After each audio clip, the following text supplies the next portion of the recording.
भगवान श्री राम ने धरती पर 1000 वर्षों से भी ज्यादा समय तक शासन किया।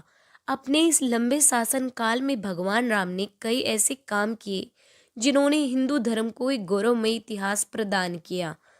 पद्म पुराण के अनुसार भगवान राम जब अपने अवतार काल समाप्त करके एक ऋषि का रूप धारण करके आए, तब काल यानी यमराज भी एक ऋषि के रूप में आए और उन्होंने राम जी से बात करने का आग्रह किया।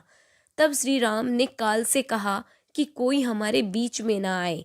उस समय प्रभु श्री राम ने भ्राता लक्ष्मण से कहा कि वो एकांत चाहते हैं और काल से वार्तालाप करना चाहते हैं, इसलिए आप दरवाजे पर खड़े हो जाए जिससे कोई भीतर प्रवेश न कर सके। इतनी देर में ऋषि दुर्वासा वहां आ गए और राम जी से मिलने का आग्रह करने लगे। लक्ष्मण जी के मना करने पर भी ऋषि नहीं माने और क्रोधित होकर बात करने लगे। लक्ष्मण जी दुर्वासा के क्रोध से बचने के लिए कमरे में प्रवेश कर गए जहां श्री राम वार्तालाप कर रहे थे। यह देखकर श्री राम भी लक्ष्मण पर कुपित हो गए और उन्होंने मृत्यु दंड न देकर देश निकाला दे दिया। लक्ष्मण जी के लिए वह भी मृत्यु समान ही था, इसलिए वो सरयू नदी में समा गए और शेषनाग का रूप धारण कर लिया। भाई की जल समाधि से आहत होकर श्री राम ने भी जल समाधि का निर्णय लिया।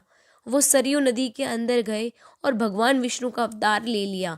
इस तरह श्री राम ने मानव शरीर त्याग दिया और बैकुंठ धाम चले गए।